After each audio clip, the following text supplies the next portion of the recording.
When I signed the lease for my apartment, it felt like the start of independence.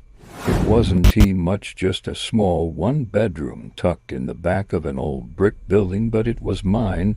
The landlord, a man named Mr. Harris, seemed professional enough when I met him.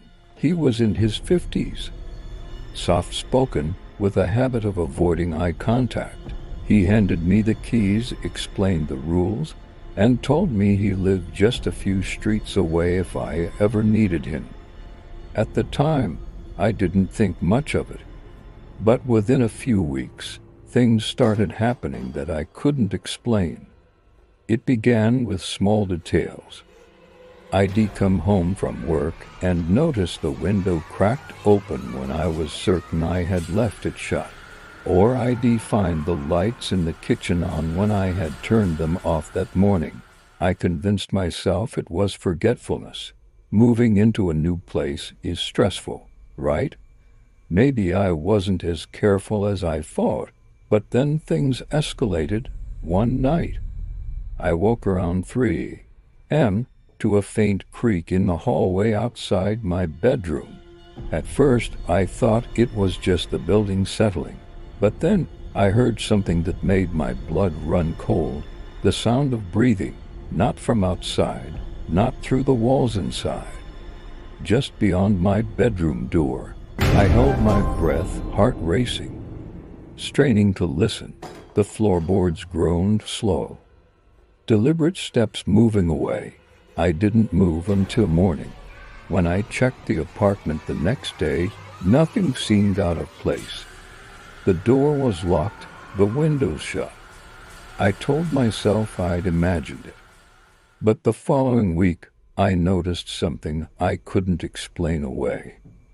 My laptop, always left closed on the desk, was open. A document had been pulled up. The title read, "Lease Agreement." Someone had been searching through my files. I felt sick. I changed the locks that same day, spending money I really didn't have. For the first time in weeks, I felt like maybe I had control again. But I was wrong. 2 nights later, I was jolted awake by the sound of metal scraping against metal. The doorknob.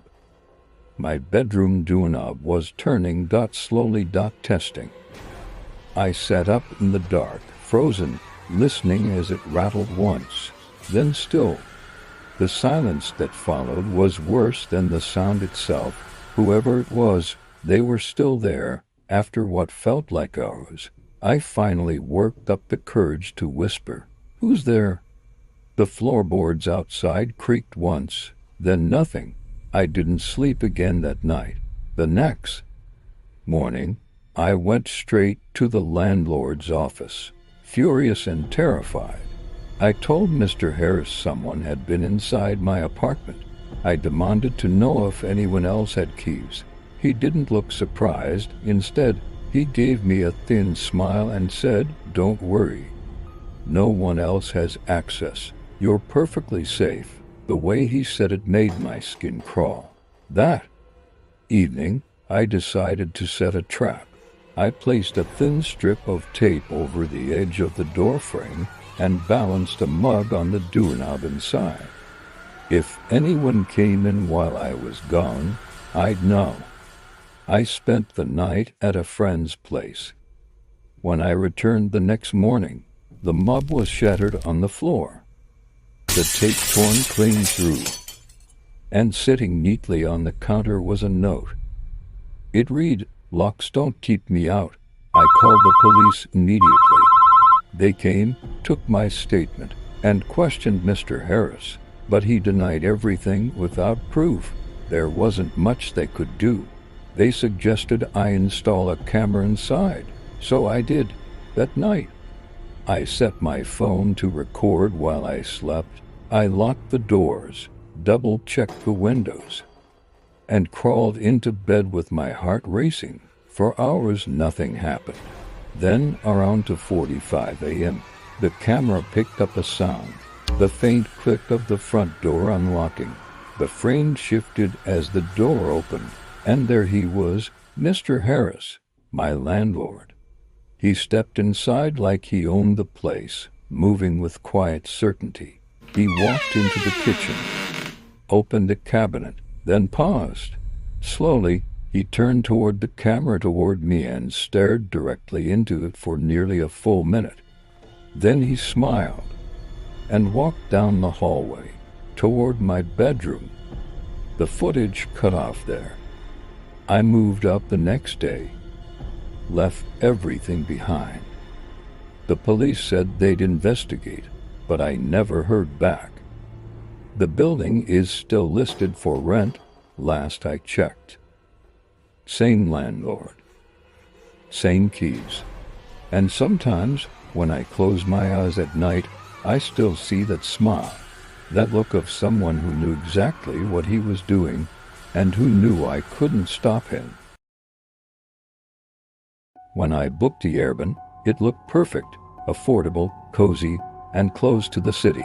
But sometimes the photos don't show you everything. The listing described it as a charming private basement suite with its own entrance. And the host had nearly 5 stars. I was traveling alone for a work conference, so all I really needed was a quiet place to sleep.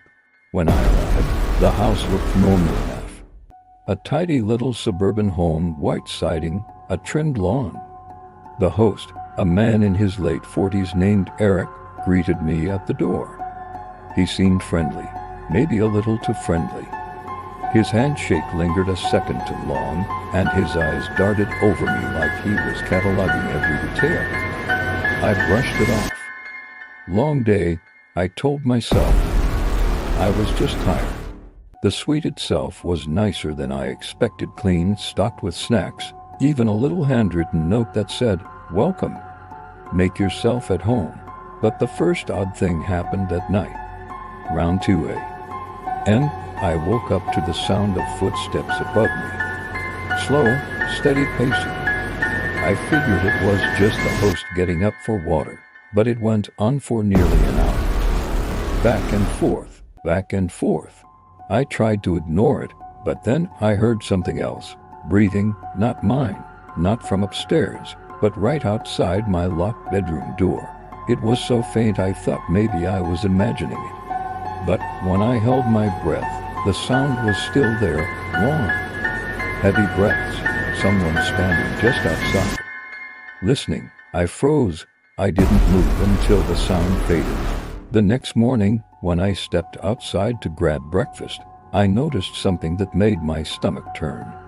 The basement suite door, the one that was supposed to be mine alone, had no lock from the inside, only from the outside.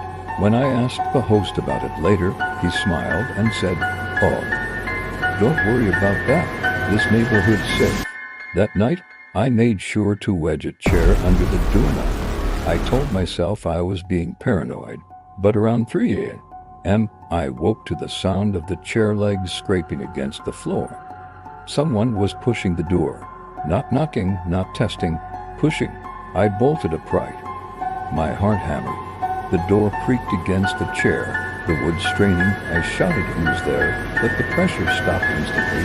Silence. I sat there in the dark, listening, every nerve in my body on fire. Then I heard its retreating footsteps, slow and deliberate, heading back up the stairs. I didn't sleep the rest of the night. The next day, I decided to cut my stay short. But when I pulled up the app to change my reservation, the listing was gone. Completely vanished, like it had never existed. I tried to confront Eric, but he just smiled.